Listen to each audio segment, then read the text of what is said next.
Bonjour, je suis Suzanne Déhoux, je suis docteur en médecine, spécialiste en otorhinolaryngologie. J'ai exercé 15 ans cette spécialité avant de m'intéresser exclusivement à la relation santé-environnement bâti. À ce moment-là, j'ai monté une société qui s'appelle Medieco, dont je suis présidente. Et je suis également professeure à l'Université d'Angers, où j'ai monté le premier master risque en santé dans l'environnement bâti. Le bâtiment impacte sur l'équilibre, sur le bien-être. Le mot bien-être, ça reflète vraiment l'aspect santé. Parce que la santé, c'est un état de complet bien-être physique, psychique et social. C'est-à-dire que le bâtiment doit répondre à ces données-là. Parce que la santé, c'est pas simplement l'absence de maladie ou l'absence d'infirmité. Le bien-être, ça va dépendre de plusieurs facteurs. D'abord, de l'air qu'on respire. Parce qu'on respire 100% du temps. Donc, on a besoin d'avoir un air qui n'apporte pas de polluants. Et nous verrons les différents types de polluants que l'air peut nous apporter. Nous avons besoin d'une lumière suffisante. Nous ne sommes pas faits pour vivre dans le noir comme des taupes. Nous avons besoin d'un environnement sonore vraiment satisfaisant. Nous avons besoin aussi d'une eau de qualité alimentaire. On pense souvent que l'eau est automatiquement potable, c'est pas si facile que ça. Donc le bâtiment, c'est toute une globalité. Il y a aussi la température, il y a aussi l'hygrométrie de ce bâtiment, il y a aussi certains rayonnements. Donc vous voyez que le champ de tous les facteurs qui vont jouer dans la qualité sanitaire du bâtiment sont très, très nombreux. La santé dans le bâtiment est déjà prise en compte par les aspects réglementaires. L'amiante a soulevé un problème énorme. Donc là, on s'en préoccupe. On entend parler aussi du radon. Mais ce sont que quelques paramètres. Il y a beaucoup plus de paramètres à considérer pour la qualité sanitaire du bâtiment.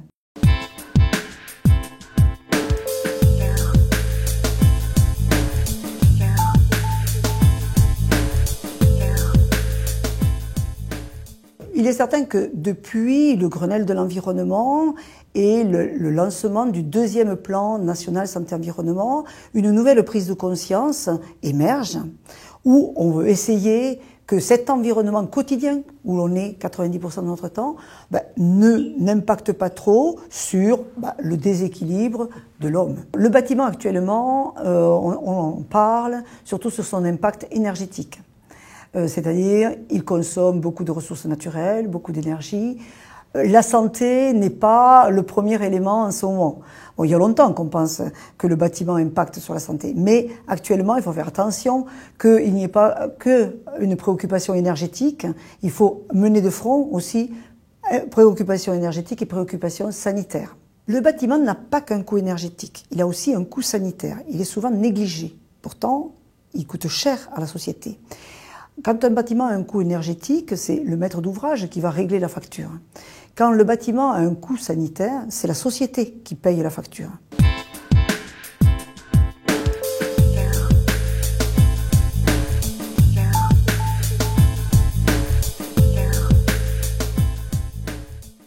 Actuellement, on commence à se préoccuper enfin de la qualité de l'air intérieur. Il faut savoir qu'on parle de la qualité de l'air extérieur depuis 1952. Parce qu'en 1952, en décembre, à Londres, il y a eu 4000 morts liés à un pic de pollution au dioxyde de soufre. Donc pourquoi la qualité de l'air intérieur devient un sujet? Est-ce que c'est un sujet à la mode ou est-ce que vraiment il y a une base scientifique à cette préoccupation? Le fondement de cette préoccupation vient déjà de plus de 30 ans, 40 ans. De la montée des maladies allergiques. Le nombre d'asthmatiques a été multiplié par 2 en 20 ans. Suite aussi au choc pétrolier des années 73-74, une culture du confinement s'est installée, de nouveaux matériaux ont été proposés et on a actuellement une qualité de l'air intérieur qui est plus dégradée que l'air extérieur. L'air est vraiment un élément majeur. On ne peut pas vivre sans respirer. Nous respirons chaque jour 15 kg d'air. Nous ne mangeons que 2 kg d'aliments avec un bon appétit. Nous buvons 2 kg de liquide par jour. Nous avons une surface de contact dans notre cage thoracique de 70 mètres carrés au contact air-sang. Notre peau, ça fait que 2 mètres carrés. Voilà des chiffres qui montrent l'importance vraiment majeure de l'air. Alors, l'air intérieur est plus pollué que l'air extérieur. On a des exemples. On a des paramètres comme le formaldéhyde, par exemple, où il y a 10 fois plus de formaldéhyde dans l'air intérieur que dans l'air extérieur. Le benzène, qui est un polluant qui nous vient souvent de la combustion, du trafic automobile, des moteurs thermiques, on en a plus à l'intérieur qu'à l'extérieur par manque de renouvellement d'air.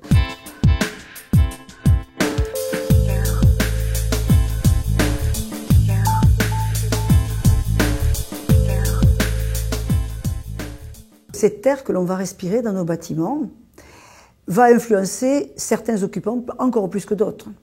Des personnes plus vulnérables. Les plus vulnérables, c'est aux deux extrémités de la vie, les tout petits et les personnes âgées. Les tout petits encore plus, parce que leur poumon est en construction, leur poumon va se développer, respirer tous les jours un air qui va induire une inflammation au niveau des alvéoles pulmonaires, va diminuer le nombre d'alvéoles pulmonaires. Donc les enfants, la qualité de l'air respiré par les enfants doit être privilégiée. Pourquoi? Parce que respirant le même air qu'un adulte, ils vont inhaler 2 fois plus de polluants. Donc il est certain que les bâtiments accueillant les enfants méritent qu'on se préoccupe de la qualité de l'air intérieur.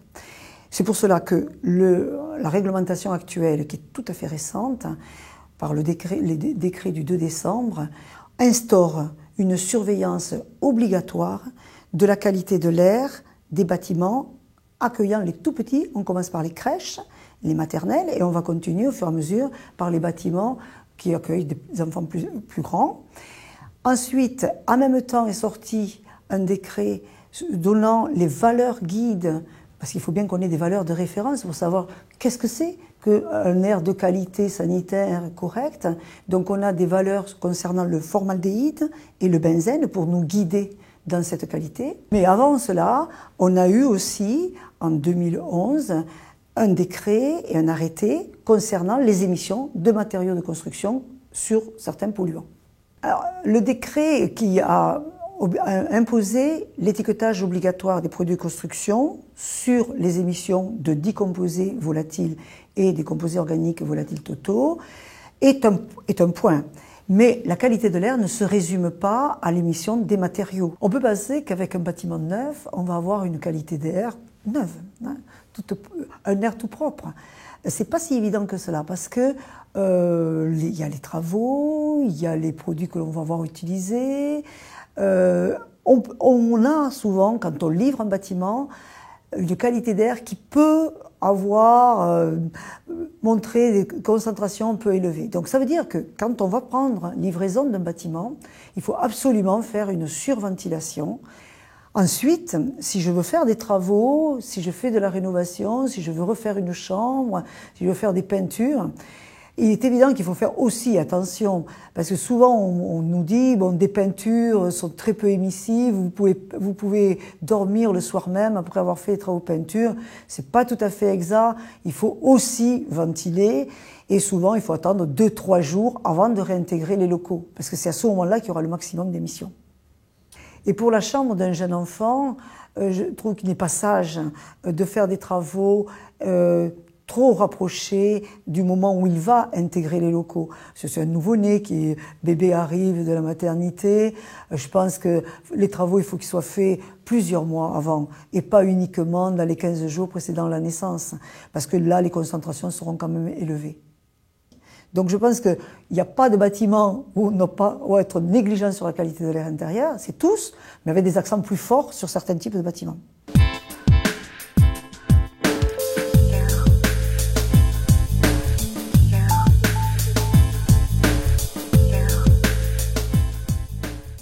La qualité de l'air intérieur dépend, des sources de pollution.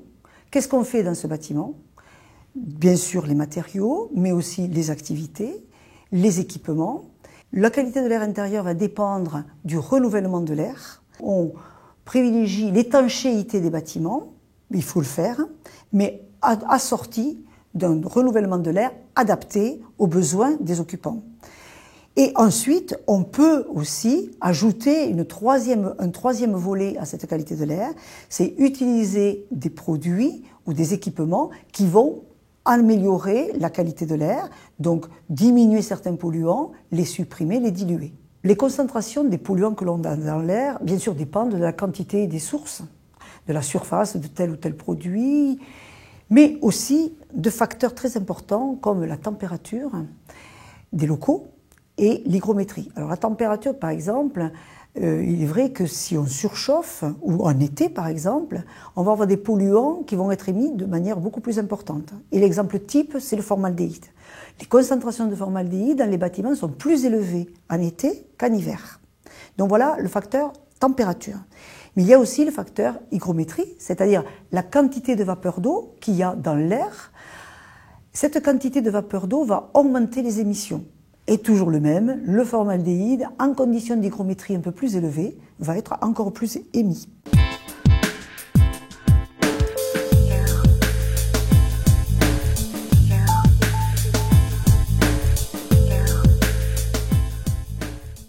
L'air, c'est un cocktail de nombreux composants. On a des composants microbiologiques, c'est-à-dire on va avoir des virus, on va avoir des bactéries, on va avoir des spores de moisissure. On va avoir des composés, des gaz qu'on dit inorganiques, c'est-à-dire minéraux, genre le monoxyde de carbone. On a des oxydes d'azote qui sont émis par toute combustion, par tous les moyens de chauffage. On a des particules, des fibres. Et on a la grande famille des composés organiques volatiles qui sont d'ailleurs composés, c'est-à-dire qu'il y a plusieurs atomes. Organiques, il y a du carbone, et volatiles, ils deviennent gazeux à la température ambiante. Parmi les polluants de l'air, il y en a un qui se fait remarquer, c'est vraiment la star, c'est le formaldéhyde. Formaldéhyde ou formol. Cette molécule est très simple, avec un seul atome de carbone, très légère, et facilement va se retrouver dans l'air. Mais elle nous ennuie particulièrement en fonction des concentrations actuelles, parce qu'elle potentialise particulièrement toutes les réactions allergiques. Elle augmente les crises d'asthme, et donc, comme nous avons actuellement 15 à 20% de la population qui est allergique, c'est-à-dire que presque un Français sur 5 est concerné par cette molécule-là. Ensuite, elle a aussi un caractère plus ennuyeux, c'est qu'elle est cancérogène, mais il ne faut pas quand même insister particulièrement sur le côté cancérogène, bien qu'il existe, parce que cette molécule donne un cancer rare, qui est un cancer du nasopharynx, la partie arrière du nez, et c'est un cancer surtout de professionnels. Ce formaldéhyde, ses sources sont multiples. Pour cela qu'on en trouve pratiquement dans tous les bâtiments. Elles sont multiples, elles viennent d'abord de la combustion. Donc tout ce qui brûle va produire du formaldéhyde. La cigarette, donc source majeure de formaldéhyde, le papier d'Arménie, l'encens, tout ça produit du formaldéhyde.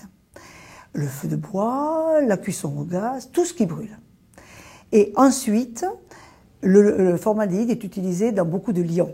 Donc, beaucoup de liants, de colle, et pas mal de produits dérivés de bois qui sont, bien sûr, qui peuvent être des sources potentielles d'émissions de formaldéhyde.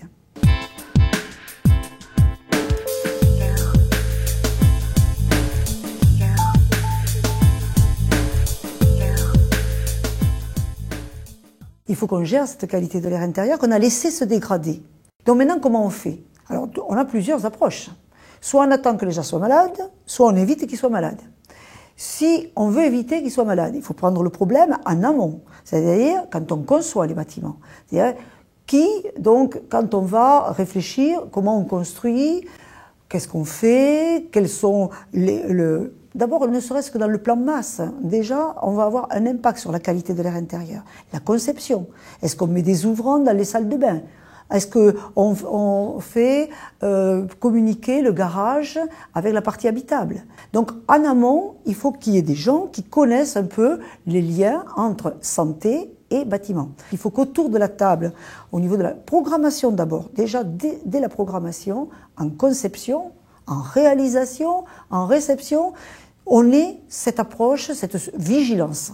On a une deuxième approche qui peut être, on est dans des bâtiments déjà où les personnes ont certains problèmes de santé, qu'est-ce qu'on fait? Donc là, il y a une approche aussi qui a été développée, qui s'appelle les conseillers médicaux en environnement intérieur, CMEI. Et là, eux, ils interviennent en curatif, c'est-à-dire déjà les gens sont malades et on va essayer de voir qu'est-ce qu'on peut faire chez eux pour éviter qu'ils le soient autant. Alors sur un sujet aussi important que la qualité de l'air intérieur, il est évident que nous avons besoin d'une culture de santé sur cette thématique. Donc on a besoin d'une sensibilisation, mais de tous les acteurs du bâtiment, des concepteurs, du constructeur, de l'occupant, parce que lui aussi va être maître de la qualité de l'air intérieur. Donc nous avons besoin de sensibilisation, de formation, d'une véritable d'émergence de nouveaux métiers, comme l'ingénierie de santé dans le bâtiment et dans l'aménagement du territoire. Nous avons besoin aussi de réglementation, parce que malheureusement en France on sait que on va agir que si c'est obligatoire. Mais ça serait bien d'anticiper un petit peu la réglementation, d'être un petit peu en amont. Et peut-être qu'avec tout ça, on arrivera à comprendre que respirer dans le bâtiment, c'est vital. Donc cette qualité de l'air intérieur est un sujet qui motive beaucoup d'équipes de recherche, beaucoup de réalisations. Donc on va partir sur des innovations, c'est évident, dans la mesure, dans le traitement. Et donc on peut espérer vraiment que maintenant on va respirer un air plus pur à l'intérieur des bâtiments. Donc on part pour une nouvelle ère.